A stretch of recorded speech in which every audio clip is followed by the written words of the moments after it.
meus amados, a leitura que a gente fez hoje aqui fala da conversão do apóstolo São Paulo. Quem era o apóstolo São Paulo, irmão Abraão? O nome dele chamava-se Saulo de Tarso. Tarso era uma cidade da Cilícia, né? Uma região da Itália.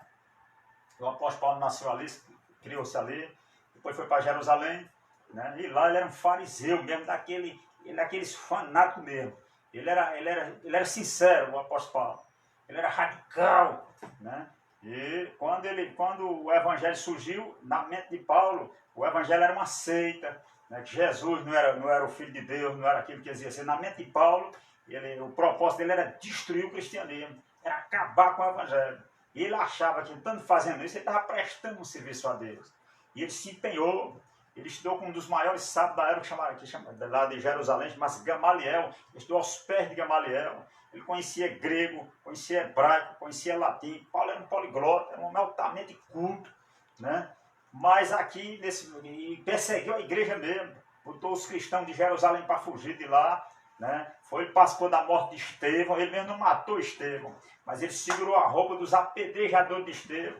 E na hora do voto, na hora da condenação de Estevão, ele deu um voto favorável para matar Estevão, né? Ele não foi contra, nem ficou neutro, deu voto para matá-lo. Pronto. Indiretamente ele participou da morte de Estevão, prendia os cristãos, ele obrigava os cristãos a blasfemar do nome de Jesus Cristo. Veja, irmão, a ignorância, a incredulidade. Ele pensava que estava prestando um serviço a Deus. Presta atenção, quantas pessoas não tem como Saulo de Tarso?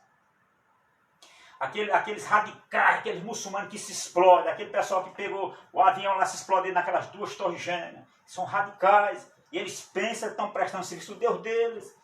Eles morrem, se explodem, pensando que estão prestando serviço a Deus.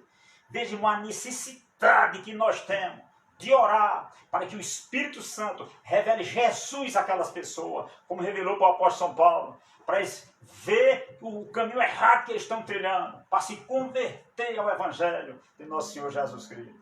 Então Saulo estava nessa, ele já tinha perseguido os cristãos em Jerusalém, todo mundo tinha fugido, só tinha ficado os apóstolos. Aí pediu carta lá em Jerusalém aos principais sacerdotes para ir em Damasco, que era a capital da Síria, ficava perto, né, ir lá prender todos os cristãos que estivessem lá e trazer preso, maniatado para Jerusalém. Esse era o alvo dele.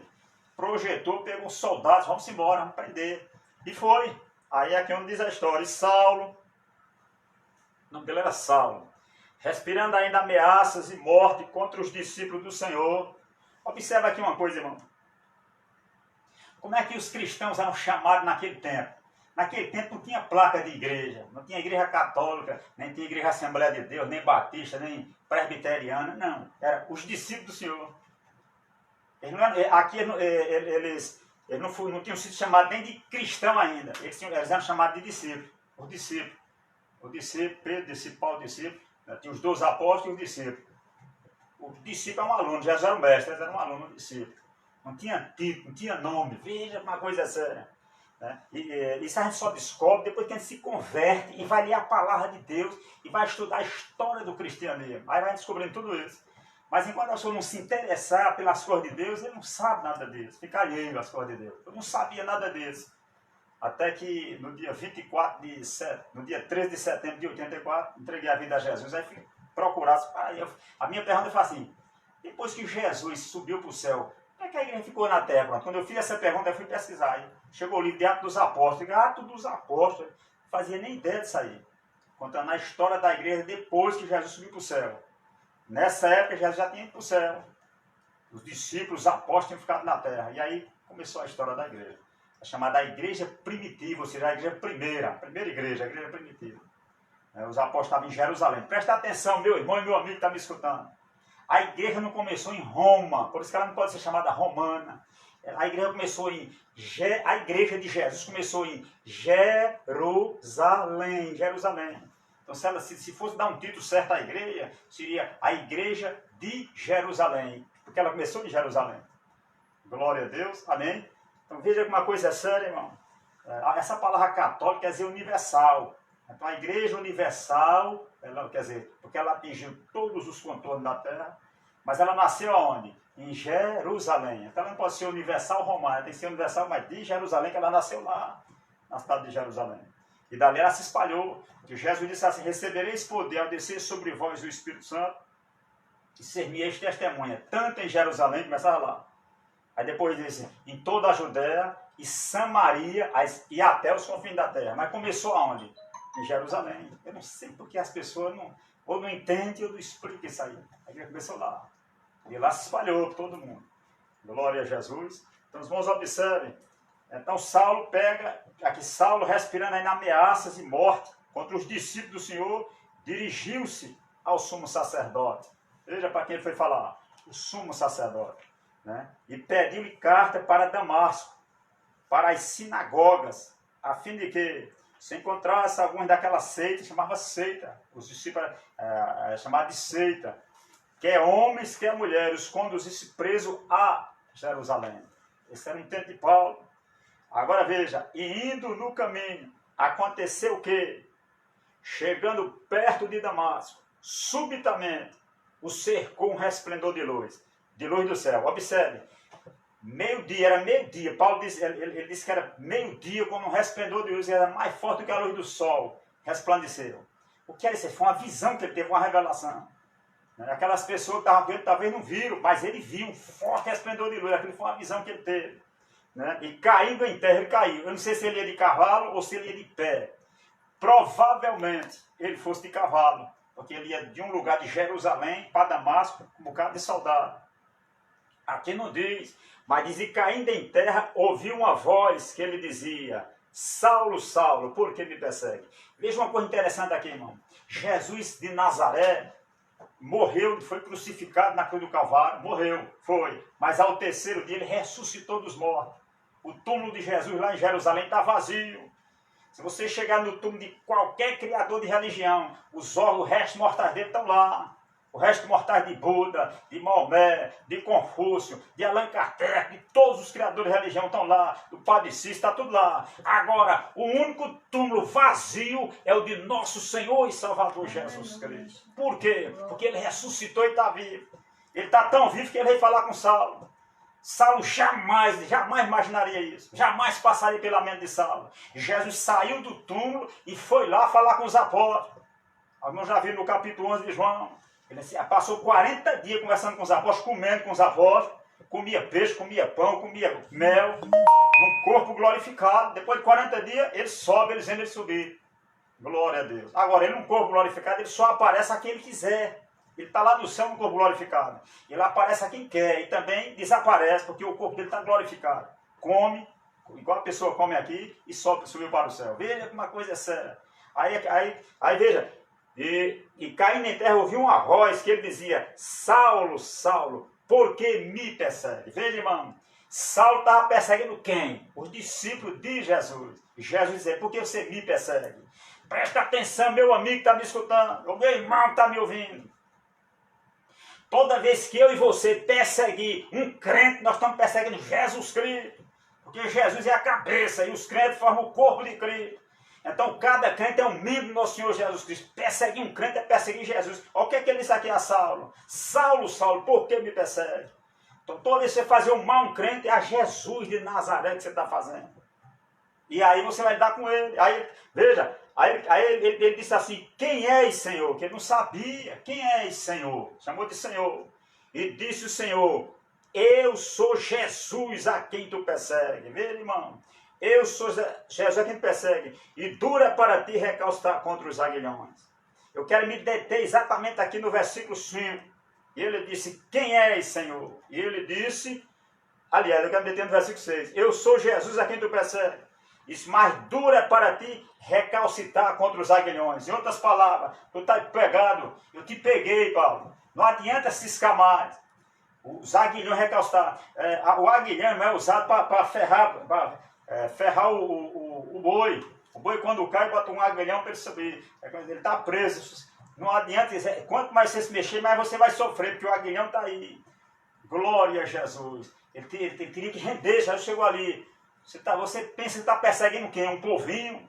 Esse povo tem dono, esse povo tem um cabeça. A igreja tem um dono. O dono da igreja chama-se Nosso Senhor e Salvador Jesus Cristo. Aí veja o versículo 6, onde a gente vai se deter aqui nessa noite. E ele, Saulo, tremendo e atônito, veja, tremendo, valentão, que matava, que prendia, que era muito valente, agora estava diante de Jesus. Meu irmão, não tem bom não. Pode procurar o homem mais valente do mundo. Na hora que ele se encontrar com Jesus, ele treme nas bases.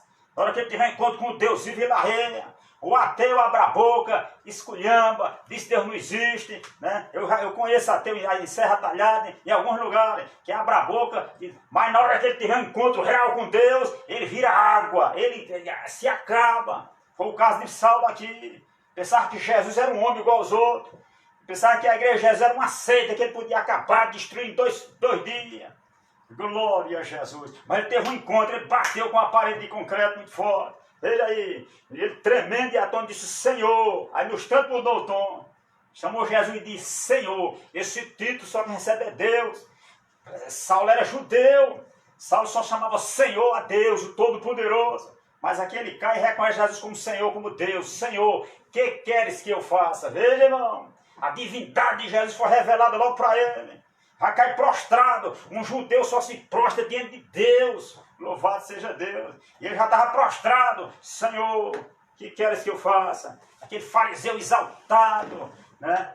Respirando ameaça contra os cristãos. Mas agora bate de frente com Jesus Cristo e cai prostrado, já adorando, já chamando Jesus de Senhor. Senhor, o que queres que faça? E disse-lhe o Senhor, levanta-te. Estava no chão. E entre na cidade, entre em Damasco. E lá se te dirá o que te convém fazer. Glória a Jesus. Observe, Saulo de Tarso. Quando ele diz, Senhor, o que queres que eu te faça? Pronto, a partir daquele momento, irmão, ele se tornou servo. E o nome dele, de Saulo, ele mesmo mudou para Paulo. Aquele Saulo morreu, agora Paulo, o pequeno. Ele agora se tornou servo de nosso Senhor Jesus Cristo. Mas na hora desse encontro com Jesus, ele ainda estava um pouco exaltado e queria ser agora instruído e dirigido diretamente por Jesus. Ele disse, não, você vai ser instruído pelos meus discípulos. É como se ele dissesse assim, quem vai lhe instruir é aquele que você estava perseguindo. Quem vai lhe instruir é aquele povinho que vocês querem aceita. É ele que vai lhe instruir. Eles vão lhe orientar. Você sabe grego, você sabe hebraico, você sabe aramaico, você sabe latim, você é poliglota, você estudou aos pés de Gamaliel, mas quem vai ensinar os pescadores é os iletrados, oh aleluia, porque eles possuem o Espírito Santo de Deus, eles possuem o verdadeiro conhecimento. Então, o orgulho de Saulo ali tinha que cair por terra, ele tinha que começar pela primeira bem-aventurança, bem-aventurado os pobres de espírito, porque deles, e somente deles, é o reino dos céus. Bem-aventurados os humildes, então ele tem que descer do seu cavalo de orgulho, de exaltação, de soberba, e se vestir com a veste da humildade, para seguir o meigo nazareno. Oh, glória a Jesus! Saulo, ele, irmão, Senhor, o que queres que eu faça? Então, nesta noite, o tema que a gente vai dar para essa mensagem simples, singela, irmão, é exatamente esse. Senhor, o que queres que eu faça? Glória a Jesus. Olha, irmão, minha irmã, meu amigo que está me escutando. Qual é a diferença entre um cristão autêntico e um cristão que é só de nome, que é só de casca? Está aqui a diferença. Todo verdadeiro cristão é um servo de nosso Senhor e Salvador Jesus Cristo. Todo verdadeiro cristão.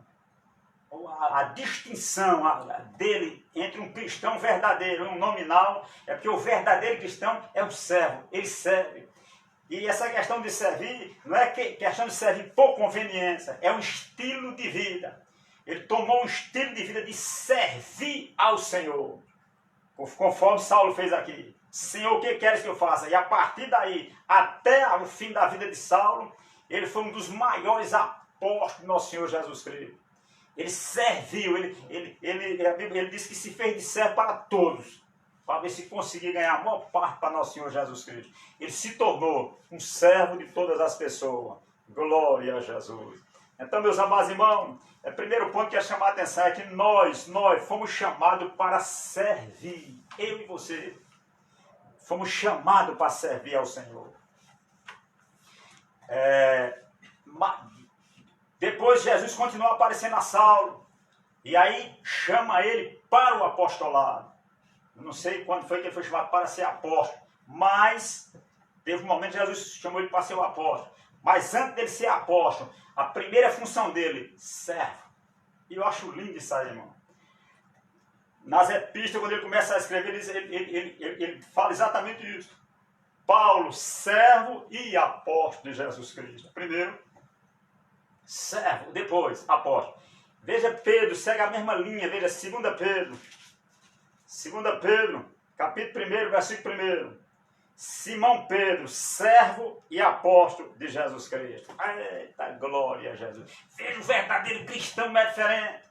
Hoje tem muita gente botando apóstolo primeiro e servo bota lá por fim. É muito apóstolo por aí. É muita gente com muito título. Mas o título mais nobre para um cristão é o título de servo.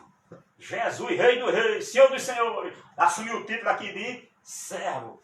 Então, se eu quero imitá-lo, qual é o meu título? Servo. Servo do nosso Senhor Jesus Cristo. Nem todos serão apóstolos, nem todos serão pastores, nem todos serão evangelistas, nem todos serão presbíteros, nem todos serão doutores, nem todos serão diáconos, nem todos serão auxiliares, nem todos serão... Título não santifica ninguém. Agora, todos nós, como cristãos, para ser autêntico cristão, temos que ser servo. E tem um detalhe. Ser servo para servir a Ele aqui e por toda a eternidade. Esse título é eterno. Os títulos aqui ficam por aqui. Apóstolo Paulo é só por aqui. No céu é o servo. Servo é aqui e servo é lá. Apóstolo é só aqui. Glória a Jesus. Porque evangelista aqui, no céu, céu. E no céu vai evangelizar quem? Doutor, só aqui. No céu, servo. E assim vai. Porque os dons é só para aqui. Os dons é como uma pessoa que vai construir uma casa, coloca os andares.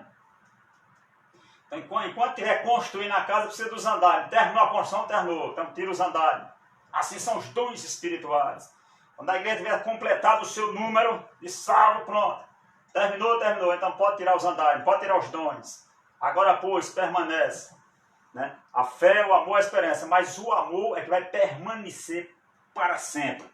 Até a fé, quando a gente chega lá no céu, não vai precisar mais. Porque lá vai ver.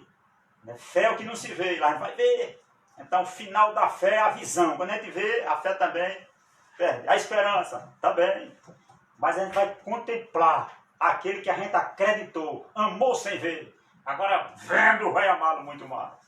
Eita, que Jesus maravilhoso esse nosso. Então, observe, meus amados irmãos. Como chamado para... servir, louvado seja Deus. Mas servir a quem? Glória. A quem eu vou servir? Né? Aquele que nos comprou com o seu próprio sangue. 1 Coríntios, capítulo 6, versículo 19 e 20. Eita, que benção servir a Jesus Cristo. 1 Coríntios, capítulo 6. O que é que o apóstolo Paulo diz? 1 Coríntios, capítulo 6, versículo 19 e 20. Ou não sabeis que o nosso corpo é o templo do Espírito Santo, que habita em vós, proveniente de Deus, e que não sois de vós mesmos, porque fostes comprado por bom preço. Glorificai, pois, a Deus no vosso corpo e no vosso espírito, os quais pertencem a Deus. Eita, Jesus grande e poderoso. Amém? Então, nós fomos comprados, Ele nos comprou. Então, se Ele nos comprou, aí acontece o seguinte, que nós pertencemos àquele que nos comprou.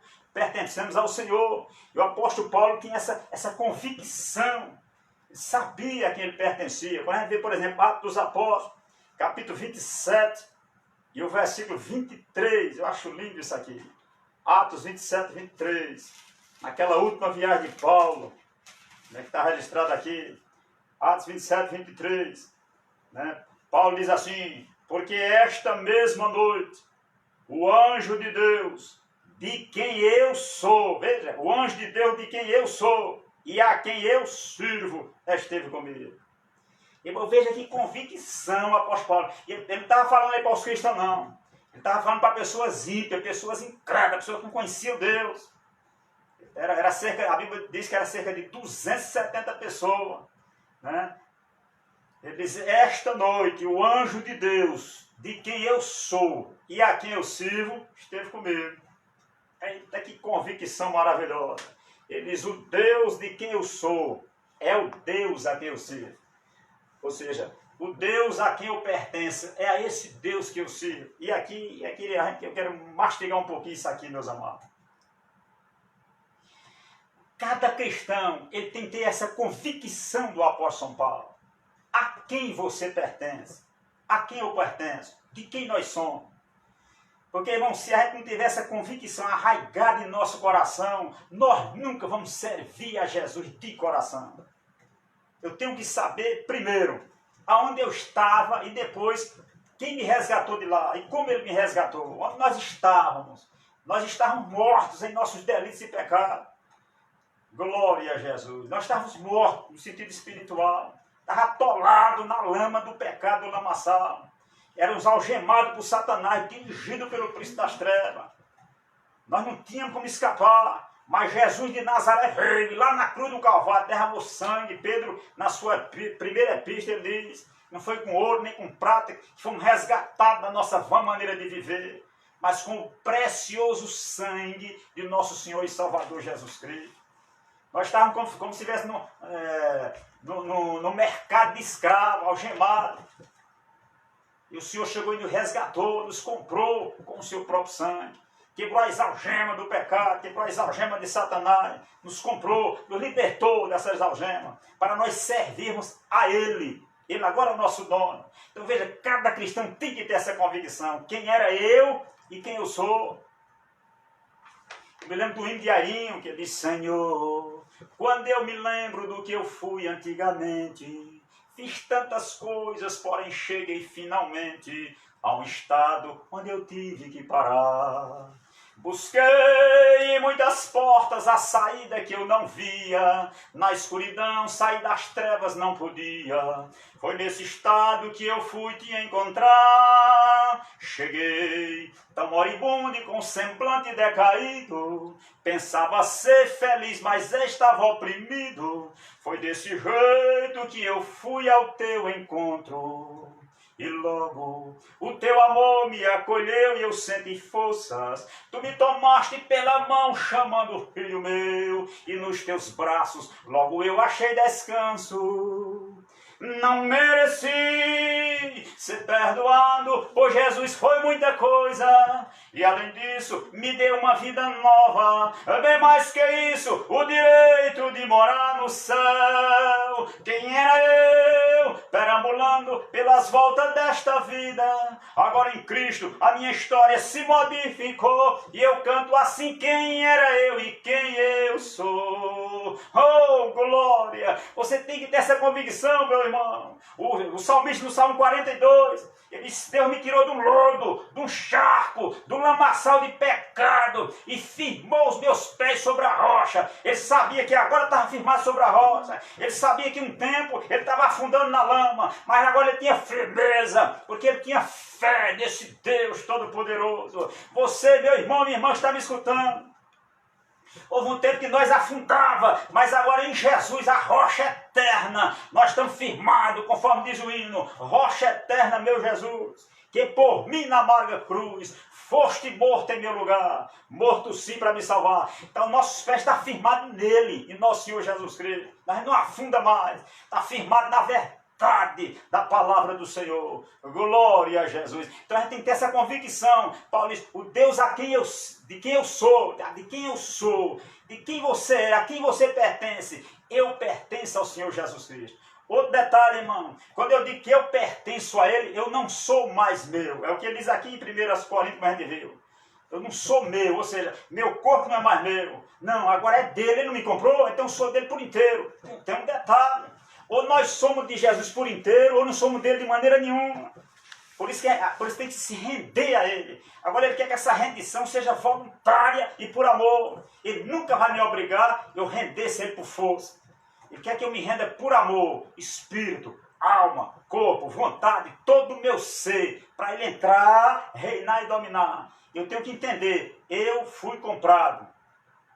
Eu agora sou templo e morada do Espírito Santo. Para que eu fui comprado? Para quê? Qual o propósito? Para ser o templo e a morada do Espírito Santo. Veja que propósito santo, irmão. A Bíblia diz aqui em Gálatas, veja Gálatas, capítulo 3, veja que coisa linda, irmão. Eita, que palavra do céu, essa palavra de Deus. Gálatas 3 e 13, Paulo diz, Cristo nos resgatou da maldição da lei, fazendo-se maldição por nós, porque está escrito, maldito todo aquele que for pendurado no madeiro. Versículo 14, para que a bênção de Abraão chegasse aos gentios por Jesus Cristo, e para que pela fé nós recebamos a promessa do Espírito. Veja, glória a Jesus. Cristo vai lá na cruz, se torna maldição por nós, leva nossos pecados, doença, enfermidade, tudo ele leva. Para quê, irmão Abraão? Para que a bênção de Abraão chegasse a nós, os gentios, chegasse para as nações, chegasse para o povo que não era nem judeu, chegasse para o universo todo.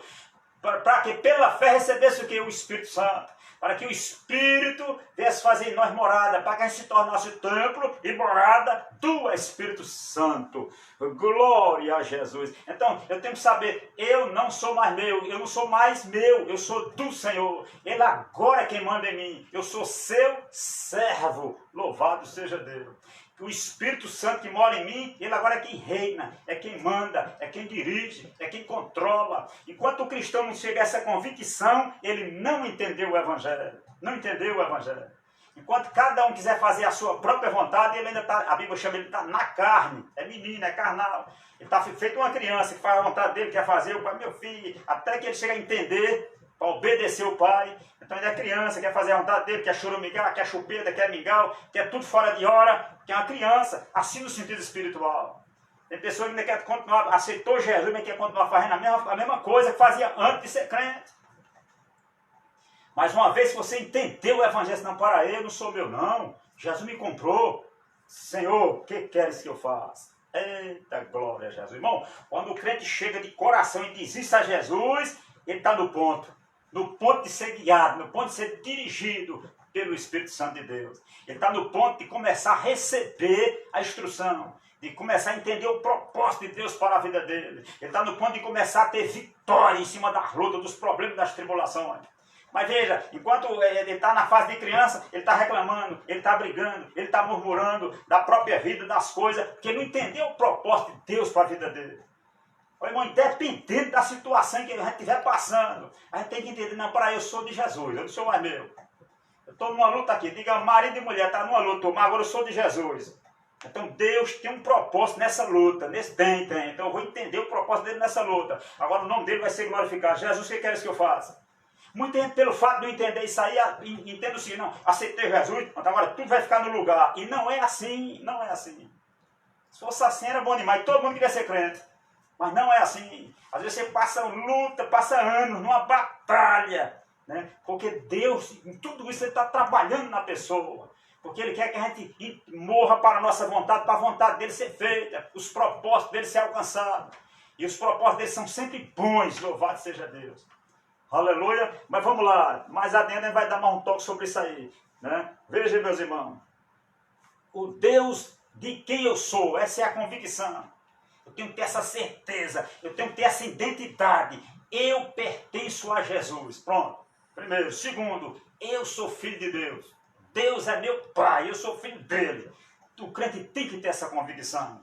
Eu sou templo e morada do Espírito Santo. E por quê? Porque a Bíblia diz que quando eu recebi Jesus, o Espírito Santo veio habitar em mim, eu sou templo e morada dele. E assim, essas convicções, irmão, de acordo com a palavra, você vai crendo e vai recebendo. Porque o apóstolo Paulo disse aqui, escrevendo aos Efésios, no capítulo 1 de Efésios. Veja como é que coisa linda aqui. Efésios, capítulo 1, versículo 3. Ele diz, bendito Deus e Pai de nosso Senhor Jesus Cristo, o qual nos abençoou com todas as bênçãos espirituais nos lugares celestiais em Cristo. Então nós já fomos abençoados em Cristo. Então em Cristo, todas as bênçãos que Deus já deu em Cristo é nossa. Agora a gente vai ter que se apropriando pela fé. A Bíblia diz, eu creio, eu busco, eu recebo, eu creio, eu busco, eu recebo. Porque já é minha em Cristo Jesus. A salvação já é nossa em Jesus há 2000 anos atrás. E quando foi que eu recebi? Quando eu criei, mas já era minha, há 2.000 anos atrás. Na hora que eu criei, para receber aquilo que já era meu. Assim são as demais bênçãos. O batismo com o Espírito Santo, o enchimento do Espírito, a santidade, a santificação, a justificação pela fé. A gente recebe em Jesus Cristo, em Jesus. Aí Jesus, a pessoa de Jesus, se torna nossa sabedoria, nossa justiça, nossa santificação e nossa redenção. Onde está nossa sabedoria? No céu, à direita do Pai Todo-Poderoso. Onde está a nossa justiça? No céu, à direita do Pai. Onde está a nossa santificação? No céu, à direita do Pai. Onde está a nossa redenção? No céu, à direita do Pai. Quem é a nossa sabedoria, justiça, santificação e redenção? É uma pessoa bendita chamada Jesus Cristo, Filho do Deus vivo. Oh, glória a Jesus. Eu tenho que ter essa convicção. Porque muitos cristãos não têm, porque não para meditar na verdade da palavra. Não alcança a fé para receber. O irmão, o Espírito Santo ele só atua através da fé. Sem fé é impossível agradar a Deus. Então, eu tenho que ficar meditando. E aí a fé vai para a fé e se apoderando das promessas do Senhor.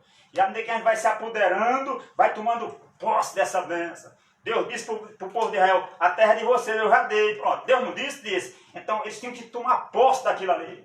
Eles tinham que ir. Deus não disse, disse. Então vamos. Então Deus disse, disse. Então eu creio e vou buscar e crendo e buscando até se tornar realidade da minha vida. Aquilo que ele disse se tornar realidade.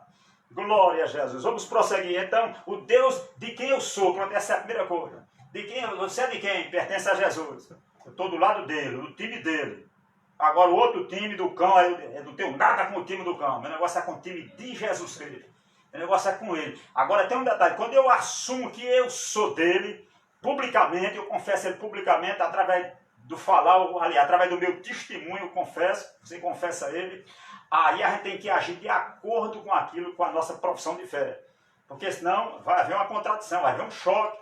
Eu vou dizer uma coisa e vou estar fazendo outra. Eu vou dizer que sou de Jesus e vou estar servindo a Satanás. Aí a pessoa lá fica sem entender. A pessoa vai dizer, então eu sou também. Não é assim. Eu tenho que, se eu assumir a posição de que pertenço a ele, aí eu tenho que servir a ele. Aí é o segundo passo. Ele diz assim, o Deus de quem eu sou e é o Deus a quem eu sirvo. Pronto. Eu pertenço a Jesus, pertence. Então eu vou servir a ele. Eita glória a Jesus. Vamos servir a nosso Senhor Jesus Cristo. E tem uma promessa linda para quem serve a Jesus. Vamos ver. João capítulo 12. Vê que promessa, irmão. Só para os que servem a Jesus. Porque a pessoa pensa que não tem promessa. Mas isso aqui, João 12, 26. Veja a promessa para quem serve a Jesus. Ele, se alguém me serve, siga-me. E onde eu estiver, ali estará também o meu servo. E se alguém me servir, meu Pai o honrará. Eita glória. Vê que promessa do céu, irmão. Então vale a pena servir Jesus. O apóstolo São Paulo diz que a nossa obra não é vã no Senhor.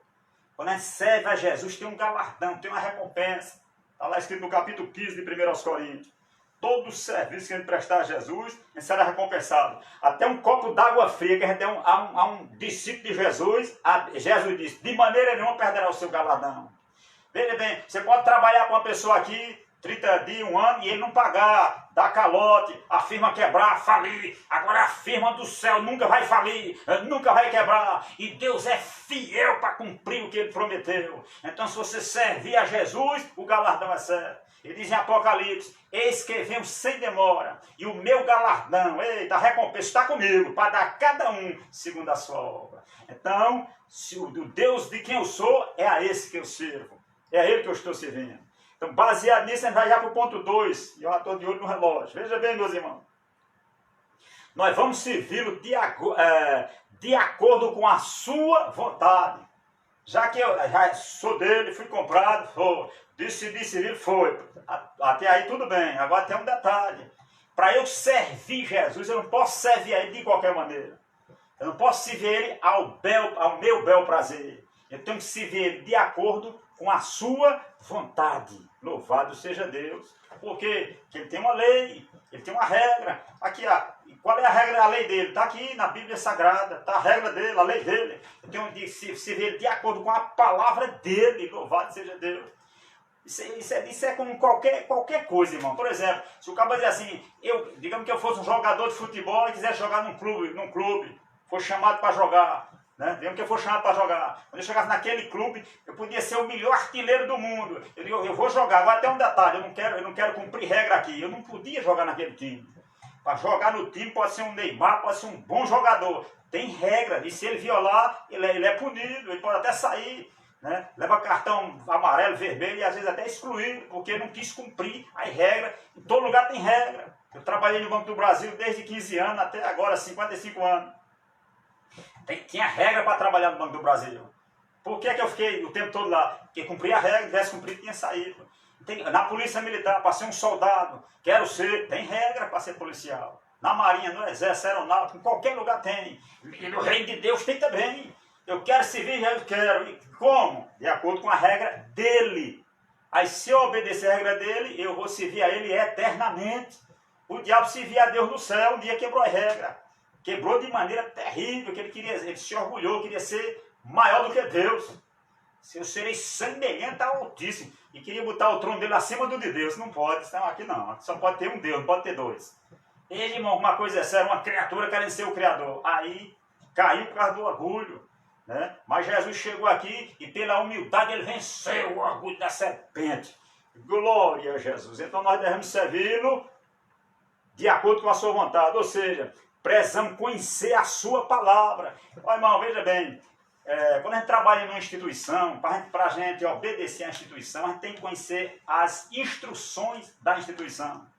Lá no banco mesmo tinha um negócio chamado SIC, que eram as instruções do banco.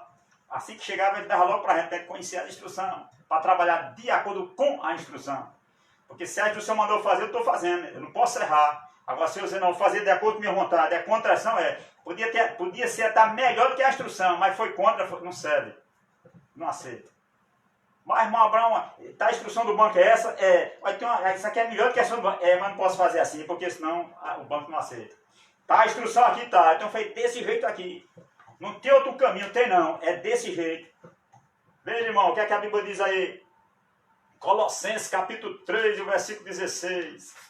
Colossenses 3 e 16. Vê como é que a verdade de Deus diz. Eita, meu Jesus, tu és bom. A palavra de Cristo habite em vós abundantemente. A parte A do versículo. A palavra de quem? De Cristo. Qual é a palavra de Cristo? A palavra de Deus. Habite em vós abundantemente. Veja, irmão, essa palavra tem que habitar em mim abundantemente. Então eu tenho que ler essa palavra. Eu tenho que mastigar essa palavra. Eu tenho que meditar nela. Está lá em Josué 1:8. Deus disse a Josué, veja, Josué 1:8, veja o que é que Deus disse para Josué, e disse para nós também, não é só para Josué não. Disse para Davi, disse para nós também. Josué 1:8. Eita, que Jesus grande. Ele disse em Josué 1:8, ele diz, olha, não que se aparte da tua boca o livro desta lei, antes medita nele dia e noite, para que tenha cuidado de fazer conforme tudo quanto nele está escrito, porque então farás prosperar o teu caminho, e então prudentemente te conduzirás. Veja, irmão, coisa interessante, Deus mandou Josué naquela época, só tinha um Pentateuco. Pronto, pega esses 5 livros, meu filho, e mastigue ele de dia e noite para você obedecer. Faça ele descer daqui, para o coração. Essa palavra que é a verdade, eu tenho que meditar nela para ela descer para o coração, para eu amar essa verdade. Depois que eu amar, eu abraço ela. E ela se torna normal para mim. Eu tenho que comer ela, como a gente come feijão e farinha. Quando eu como feijão e farinha, ele deixa de ser feijão e farinha e passa a fazer parte do meu corpo, passa a ser osso dos meus ossos e carne da minha carne. Assim é a palavra do Senhor. A medida que a gente vai meditando, ela deixa de ser tinta e papel e passa a ser espírito e vida em mim. Ela passa a me mover, a mim naturalmente. Louvado seja Deus. Mas por que as pessoas têm a dificuldade em obedecer? Porque não se alimenta da palavra de Deus. A palavra de Deus não é carne da sua carne, nem osso dos seus ossos. É algo separado dele. Uma coisa separada, a gente nunca vai mover a gente. Para essa palavra me mover, eu tenho que estar mastigando ela, para ela ir entrando. Ficar pensando, meditando, de dia e de noite. Eita, glória a Deus, Jesus me comprou com seu sangue. Eu agora sou templo morada do Espírito Santo. Vamos meditando, e mastigando, e meditando. Então essa palavra vai habitando na gente de uma maneira gloriosa e poderosa. Eita, glória a Jesus. Veja o Salmo 119, E o versículo 5, como é que diz? Veja, irmão, esse salmo é interessante. Salmo 119 é o maior salmo da Bíblia. Né? Era bom estar os meninos para decorar. É o maior salmo da Bíblia. Salmo 119 e o versículo 5. Ele quer que o salmista disse aqui, ó. Aliás, Salmo 119, versículo 11, né? Ele diz, olha, escondi, versículo 11, escondi a tua palavra no meu coração, para eu não pecar contra ti. Veja, irmão, escondi a tua palavra no meu coração. Como é que eu escondo essa palavra no meu coração? Meditando nela, pensando nela, amando ela. Aí ela vai sendo armazenada no meu coração. Como o coração é a fonte de todos os meus pensamentos, de todas as minhas palavras e de todas as minhas ações, então quando eu modificar a fonte, eu modifico todo o meu ser. E essa palavra armazenada na fonte, ela vai fazer uma transformação radical na minha vida. Então a palavra de Cristo habite ricamente em vós. Louvado seja Deus. Eita bênção do céu. Também outro detalhe aqui, irmão. Precisamos da revelação do Espírito Santo. Observe, a palavra de Deus, ela é tinta e papel, está aqui. Mas essa palavra ter poder aí na gente, ela precisa ser vivificada pelo Espírito. Eu preciso da revelação do Espírito Santo na palavra. É o Espírito que inspirou os autores.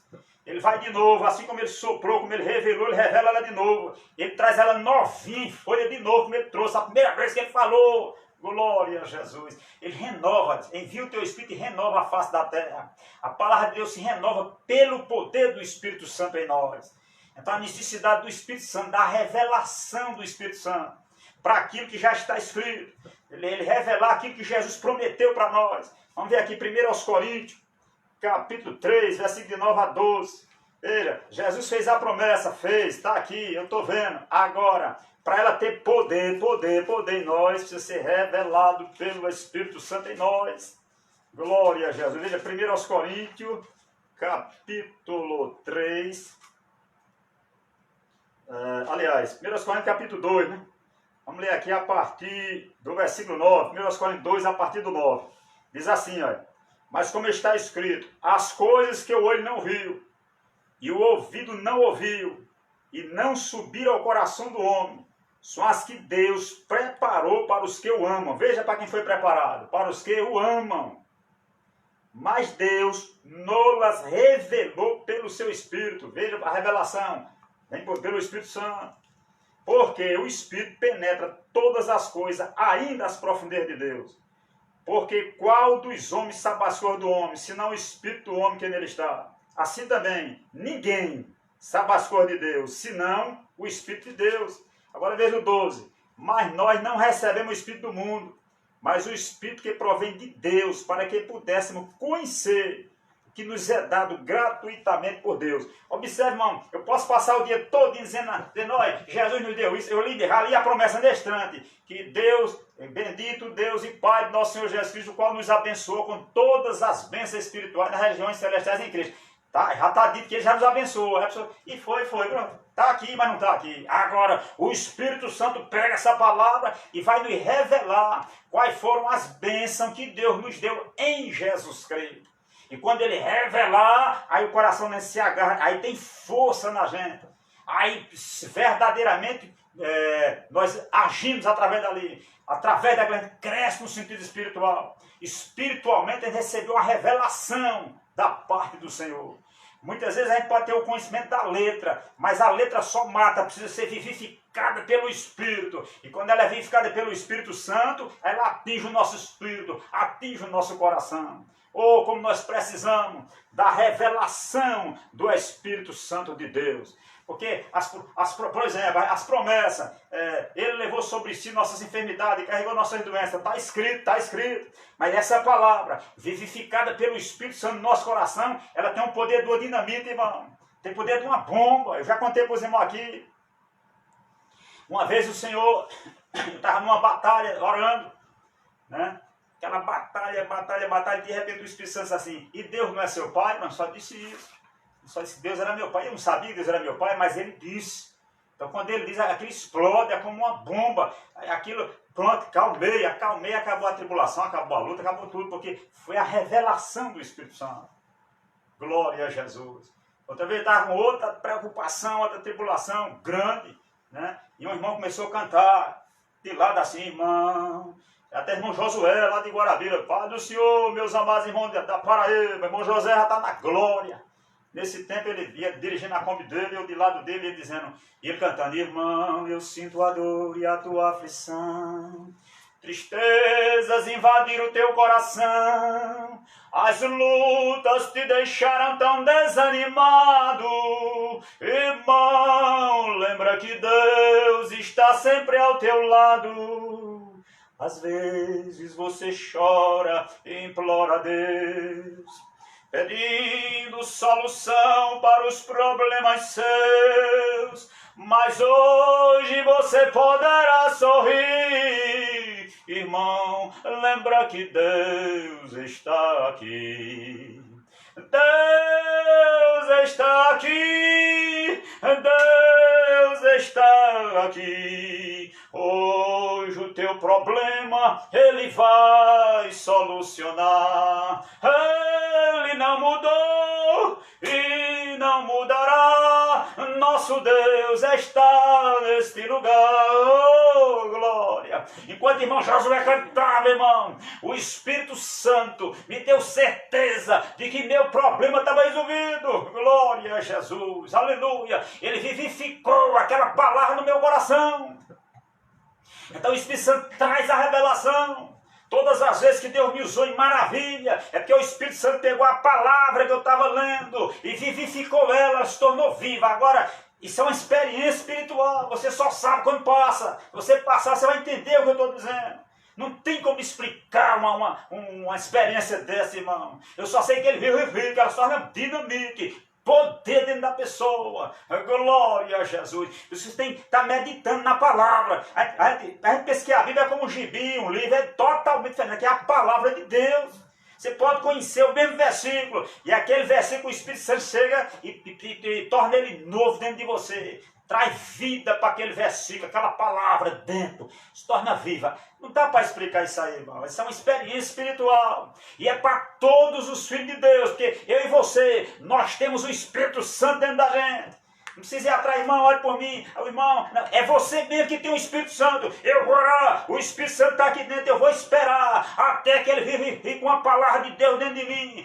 Orando e meditando na palavra, orando e meditando na palavra. Porque senão, irmão, a gente vai viver na garupa dos outros. Irmão, olhe por mim, irmão, olhe por mim, irmão, olhe por mim. Não, eu vou orar e vou buscar o poder do Espírito Santo que mora dentro de mim. O Espírito Santo mora dentro de você. Você é templo e morada do Espírito Santo. Glória a Jesus. Ore, espere nele. O salmista disse, esperei com paciência no Senhor. Ele se inclinou para mim e ouviu o meu clamor. Senhor, o que queres que eu faça? Essa é a minha pergunta e a sua. Você diga, eu sou um servo, eu sou uma serva. Jesus, eu vou me dobrar. Agora tem uma coisa, irmão. Se eu for orgulhoso, não querer servir, se eu quiser fazer a minha vontade, eu vou orar até cair o último dente. E Deus nunca vai me responder. Eu nunca vou receber o consolo do Espírito Santo.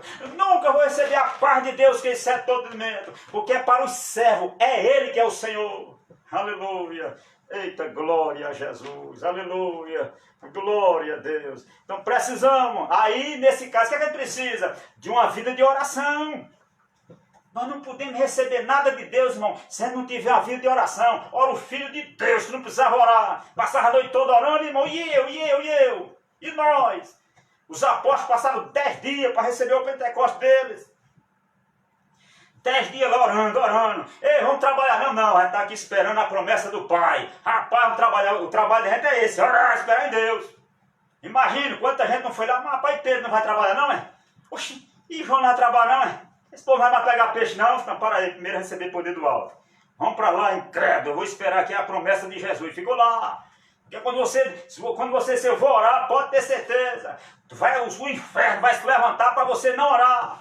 Porque o diabo sabe que quando você começa a orar, vem poder do céu, vem revelação, o Espírito Santo vai lhe dar resposta, ele vai fortalecer seu coração, ele vai mostrar e vai dizer o que você deve fazer, então ele vai fazer tudo para você se levantar da oração, ele vai lhe inquietar, e vai lembrar de eita, tem um negócio para fazer, aí você se levanta, às vezes não tinha nem necessidade de fazer aquilo ali, é o cão para tirar você do joelho, mas permaneça lá na presença do Senhor, dizendo, eu quero, Jesus, uma revelação na minha vida, eu sou teu servo, eu sou tua serva, Senhor, o que queres que eu faça? É o tema nesta noite para a gente mastigar. Eita, que Jesus maravilhoso esse nosso. 1 Tessalonicenses, capítulo 5, versículo 17, o apóstolo Paulo diz assim, orai sem cessar. Veja, irmão, se orar em todo tempo. Então, irmão, eu vou ficar de joelho o dia todo? Não, aí era impossível cumprir esse mandamento. E como é que eu faço? Nós somos o templo e morada do Espírito Santo. Quando você puder, vai para o joelho, a sua oraçãozinha secreta. Eu não posso, pronto. A irmã está lavando seus pratinhos, está orando, ninguém está vendo, você está orando a Deus. A gente está dirigindo o carro, ninguém está vendo, está conversando com Jesus no coração. Você está andando pelo meio da rua, conversando com Deus. E assim, nós somos o templo, irmão. O salmista Davi, se eu não me engano, foi do Salmo 84, parece que foi, ele desejou habitar na casa de Deus. Então aquilo que ele desejou, hoje é uma realidade. Nós habitamos na casa de Deus. E onde é a casa de Deus? Meu corpo é a casa de Deus. Meu corpo é o templo e morada do Espírito Santo. Então eu habito na casa de Deus. Eu posso louvá-lo continuamente. Eu posso orar de dia e de noite, porque eu estou no templo de Deus. Eu não preciso me deslocar. Porque eu estou no templo de Deus, que é meu próprio corpo. Por que a gente vai para a igreja? É para se reunir, que Jesus mandou, onde 2 ou 3 se reunirem, nós estamos presentes. A gente se reúne para ter a comunhão dos membros do grande corpo do nosso Senhor Jesus Cristo.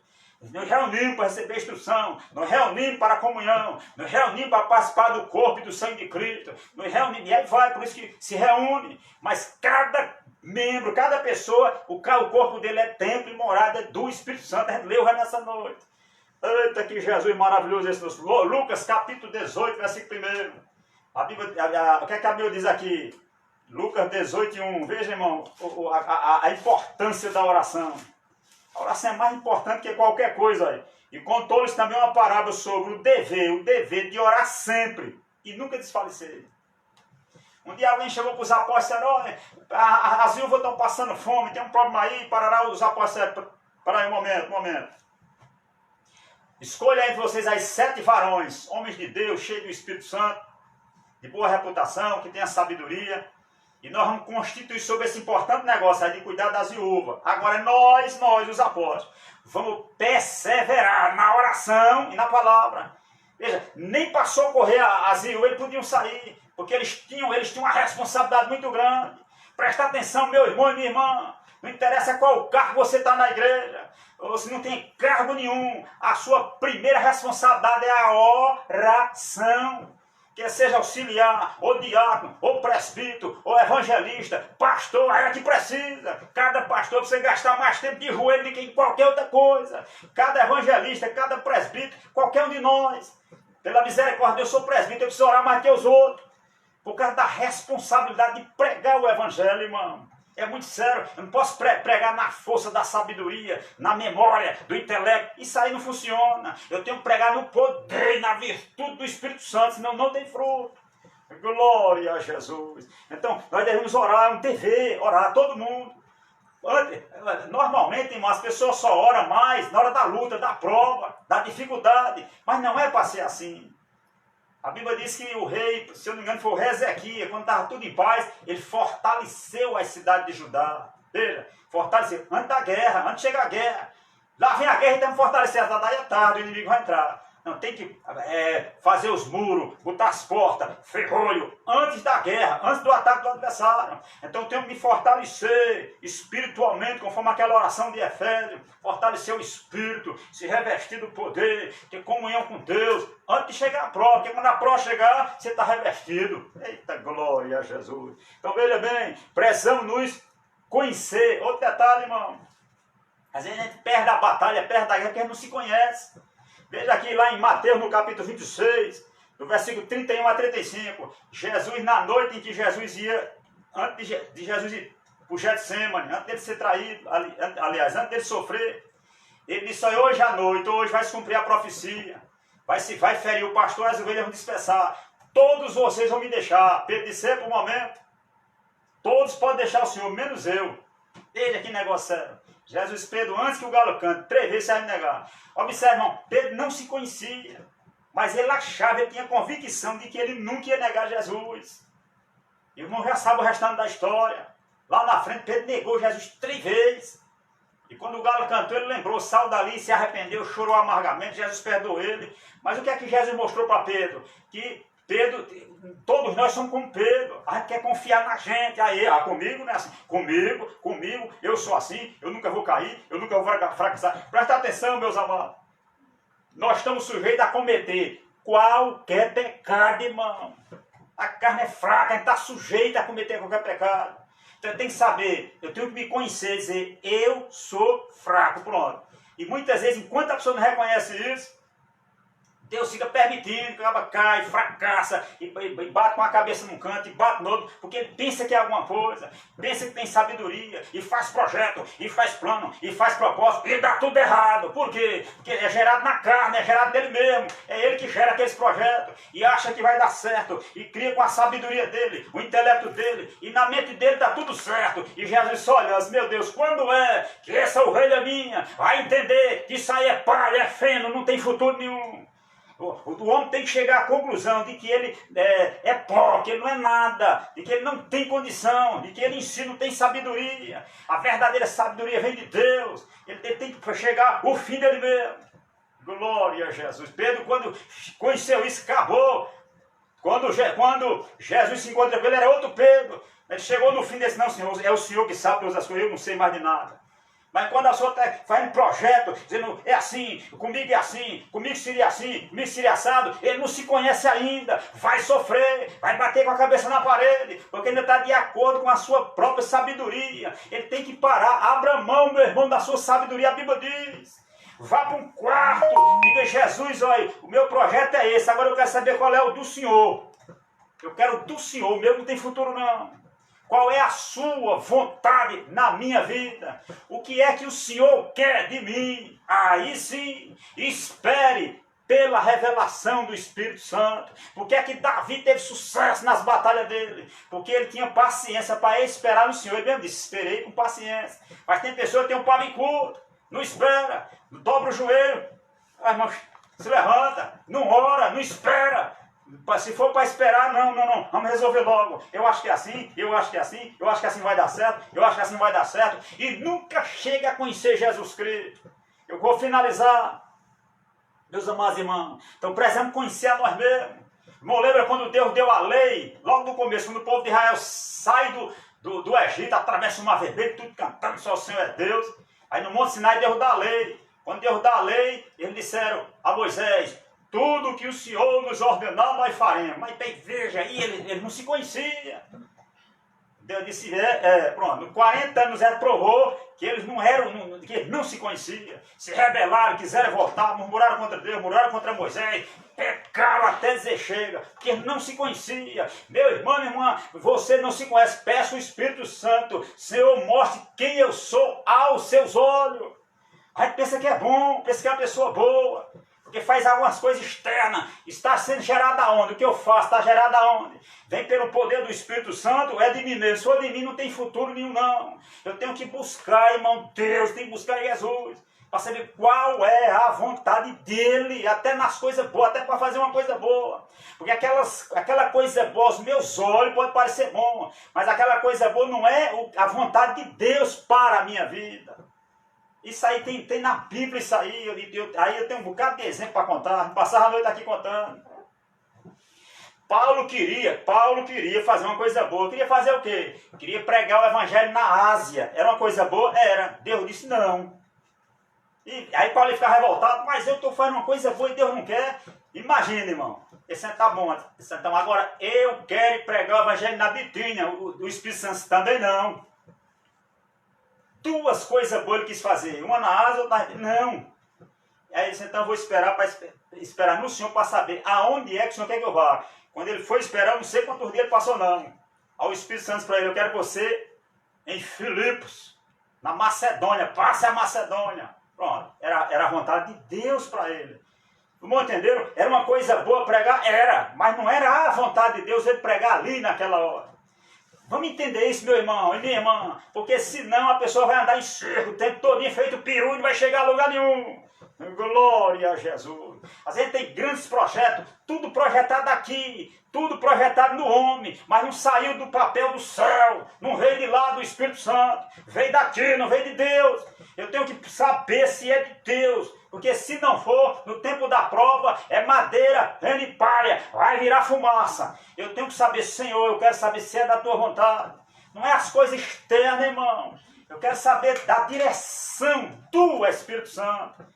Porque, irmão, com sabedoria, com conhecimento, a pessoa tem uma tendência, irmão, de ser independente de Deus. Quando ele tem muita sabedoria, muito conhecimento, muita eloquência, ele se separa de Deus. Por que é que os nossos primeiros pastores, irmão, começaram a pregar a palavra do Senhor e a igreja estremecia? Porque eles não tinham muito conhecimento intelectual. Muitos deles não tinham primário. Mas tem um detalhe, o que é que acontecia? Aqueles homens passavam a noite orando, buscando Deus. Então eles não tinham muito conhecimento, muita cultura, mas tinha muito unção, tinha muita graça. Por quê? Porque eles viviam na total dependência de Deus. Se eu não sei, me diga, me explique, fale. O que é que eu vou dizer? Dizia para o Mode, para o Ki, meu servo. Mas aquele meu servo dele estremecia o coração da gente. Ele não dizia servos, dizia meu servo. Agora o meu servo dele, o coração tremia. Glória a Deus. Por quê? Porque ele estava a noite toda nos pés do Senhor. Senhor, o que queres que eu faça? Senhor, o que queres que eu diga? Senhor, Senhor, Senhor. Oh, aleluia. E para terminar, meus irmãos, precisamos conhecer o poder de Deus. Aí sim, Mateus capítulo 22, versículo 29. Jesus disse para os fariseus, errais em não conhecer as Escrituras e nem o poder de Deus. Mas o camarada conhece a Escritura, letra da Escritura. Mas essa Escritura só se torna poderosa em mim se ela vier com o poder de Deus. A palavra e o Espírito junto. Separou, não faz efeito. Então vocês erram em não conhecer a Escritura e o poder de Deus. Louvado seja Deus. Ele disse mais. Efésios capítulo 6, versículo 10. Ele diz fortalecer. Onde é que Paulo manda se fortalecer? Efésios 6 e 10. Eita, meus amados irmãos, nós estamos no fim. No demais, irmão meu, fortalecer no Senhor e na força do seu poder. Meu irmão, minha irmã, isso é para nós. A gente deve se fortalecer. Você está passando uma luta em casa, está passando uma batalha com seu esposo, com a sua esposa, com seus filhos. Irmão Abraão, eu estou sem aguentar, eu não aguento mais. Aguenta não, nem você aguenta e nem eu aguento. E o que é que a gente vai fazer? Vamos nos fortalecer no Senhor e na força do seu poder. Jesus, diga a ele, eu não aguento mais, eu não tenho força para isso. Eu preciso da sua graça, eu preciso conhecer a força do Espírito Santo, o poder do Espírito Santo, para eu vencer essa luta que eu não aguento mais. Pode dizer para Jesus, pode rasgar seu coração, ele gosta disso aí. Chega num canto sozinho assim, fecha a porta do quarto e se rasga na presença deles. Eu não aguento mais essa luta. Jesus sabe que você não aguenta mais, mas chegue diante dele e diga, eu me fortaleça, Senhor, com a força do teu poder. Eu quero, Senhor, te conhecer. Que queres que eu faça, Jesus? Busque nele, tira o olhar da luta, do problema, do homem, da mulher, do filho, de quem quer que seja. Presta atenção, meus irmãos. Jesus é o nosso dono, nós somos dele. Ele está trabalhando em nossa vida. Ele está trabalhando em nosso coração, apesar dessas lutas. Ele está querendo que a gente chegue ao fim de nós mesmos. Ele diz, eu não posso, não, pronto. Ele quer que a gente chegue aí. Que é aí onde o poder de Deus começa. Ele diz, o meu poder se aperfeiçoa na fraqueza. Não posso, pronto, eu posso. Aí é onde ele chega a revelação, onde chega a visão, onde ele começa a mostrar o propósito, a finalidade, por que está acontecendo. Mas eu tenho que chegar, mas enquanto eu estou no culpa, eu estou nesse problema, sabe quem é a culpa? É de fulana, a culpa é de Beltrano. Irmã, eu não chego a lugar nenhum. Marido e mulher tem muito isso. A ver o marido está numa luta, esse para minha mulher, fica culpando a mulher o tempo todinho. Pode orar até cair o último dente, nunca vai ter solução. A mulher fica o tempo todo culpando o marido e culpando A e B, nunca vai receber solução. E eu faço o que, irmão Abraão? Lembre-se de quem você pertence a Jesus. Você não pertence ao seu marido nem à sua mulher, é a Jesus, Jesus de Nazaré. Então rapa os pés dele, Jesus, eu sou do Senhor, eu pertenço ao Senhor. Então a minha saída vem do Senhor, vou buscar o Senhor. O que é que o Senhor quer que eu faça diante dessa luta, dessa tribulação? Eu vou olhar agora só para o Senhor, porque acabou. Olhe para ele, a resposta vem do céu. Não sei se vai passar um dia, se vai passar uma semana, vai passar um mês, mas a resposta vem porque você tomou a posição certa. Aí o seu coração vai descansar. Mas quando você estiver olhando para A, para B, para C, culpando as pessoas, nunca vai chegar a lugar nenhum. Não culpe ninguém, diga, eu vou buscar Deus, eu pertenço a Ele. Eu sou servo dele, sou serva dele. Senhor, o que queres que eu faça? É o tema dessa noite. Aleluia. Conheça o poder de Deus. Aí o poder de Deus vai se manifestar na sua fraqueza. Você vai conhecer por experiência o poder de Deus. Aí através da experiência que você passar, Deus vai lhe usar para você ajudar outras pessoas. Vai estar passando essa mesma provinha que você está passando hoje. E sem saída, porque fica o tempo todo preocupado com A, com B, com C e não chega a lugar nenhum. Esqueça as pessoas e se concentre na pessoa bendita de nosso Senhor e Salvador Jesus Cristo. Meus amados irmãos, que Deus, nosso Senhor, continue nos abençoando. Irmão, uma palavra como essa, se eu fosse continuar pelo raciocínio normal, eu passava a noite, mas eu só vou até aqui porque eu quero pegar na inspiração do Espírito Santo. Jesus sabe a minha e a sua necessidade, louvado seja Deus. Aleluia! Fique nos pés dele. Tira o olhar do homem, tira o olhar da mulher, tira o olhar do problema. Olhe para Jesus, o autor e o consumador da fé. Ele vai lhe dar vitória porque ele é fiel, louvado seja Deus. Mas se agarre com ele, não solte ele. Glória a Jesus. A tentação vai ir para você olhar para o problema e dizer, não olho, eu só olho agora para Jesus porque eu sou dele. Jesus, eu sou do Senhor. Pronto, acabou. Tem essa convicção. A minha vitória vem do Senhor. E vai vir mesmo, em nome de Jesus Cristo. Depois o irmão e a irmã vai dar testemunho. Que você vai ter uma experiência com o poder. Você vai entrar em contato com o poder de Deus. Com a onipotência de Deus. Porque você já está debaixo da graça dele. Vai entrar em contato agora com a onipotência. Todo o poder me foi dado no céu e na terra. Vai conhecer. Amém, meus amados? Que Deus, nosso Senhor, continue nos abençoando.